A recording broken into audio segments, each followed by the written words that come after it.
out of your legendary career, man, how many albums have you recorded? My official number is 20, but it's 20 albums. A lot of stuff happening there. A lot of compilations, a lot of guest appearances, a lot of... God damn. 20 albums. 20 solid albums, like mixed, mastered, released albums. So let me ask you, which one of those albums, if you had to pick one that you feel like was, I guess, a highlight of your career that kind of opened up new doors of success for you, which album would that be? Well, the album that that sums up the whole first part of my career is album number 10, Getting It. Get It While the Getting Is Good. Okay. Now, that album was the end of an era for me where I was working with a team of producers. Okay. The Dangerous Crew. Yeah. We had a keyboard player. We had a guitar player. Right. Bass. My man Ant Banks was programming and mixing and stuff. And we just, I make music. I'm in the studio we do it. It's just our little crew. Right. And we probably did about 4 or 5 Too Short albums and a bunch of other albums in our crew. But we had a sound. And that was a sound that people know and love that sound. That's right.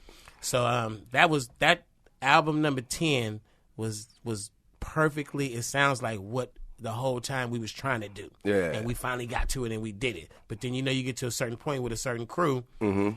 Everybody got a little Benz, everybody got a little house, everybody got a little Everybody crew. want more.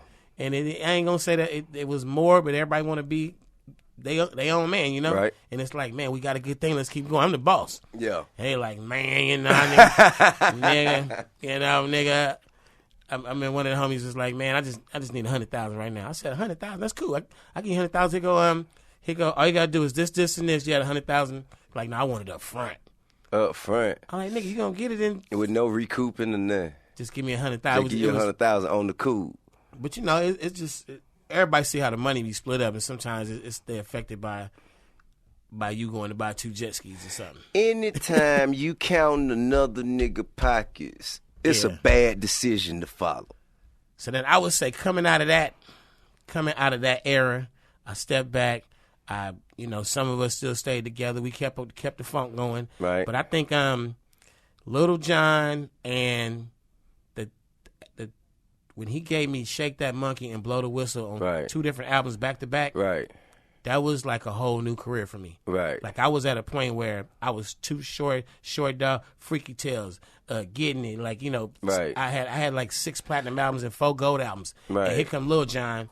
My shit should have been the story. That was a great story. Right. Here come Lil Jon. I'm like, man, I like the way this dude beats sound. I like this dude's energy. Right. I took Lil Jon. I got a tour with the Hot Boys headlining as the Hot Boys, right? And it was UGK, it was Mystico, it was me, it was a whole little crew, right? I took Lil Jon as like you let somebody open for you, right? He wasn't even famous, right? I let the nigga close for me, right? Because of what he used to do in Atlanta and do. Man had an incredible energy. Yeah, so I would do my whole show, and then we had that song, "What the fuck you gonna do?" Yeah, you know what I'm saying? What's that shit? Couldn't be a better player than me. Okay. Even if you fucked every day of the week. That shit was big in Atlanta. So I would do that song with him, and the crowds would go crazy, and then I would just leave, and this nigga would just take him to a frenzy. Just turn up.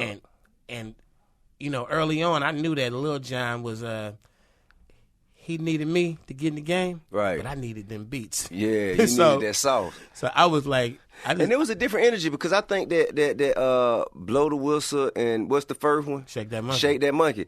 Those were the first 2 times I heard Too Short in the club. In the club, yeah. Lil Jon. They were the first times I heard a Too Short record playing consistently in the club. And that's and on the radio. That was the Lil Jon Connect. That was the new career. Yeah. 'Cause I got a whole fan base now that go, shit, Too Short all about shaking your ass, and then I'm like, not the early days. The early days was about talking shit, man, and some bass and riding around in your car listening to it. That's real. You know what? So aside from Life is Too Short and Short Dogs in the House, the one album or the 2 albums I think of yours that really really stood out to me in my childhood and in my teenage years.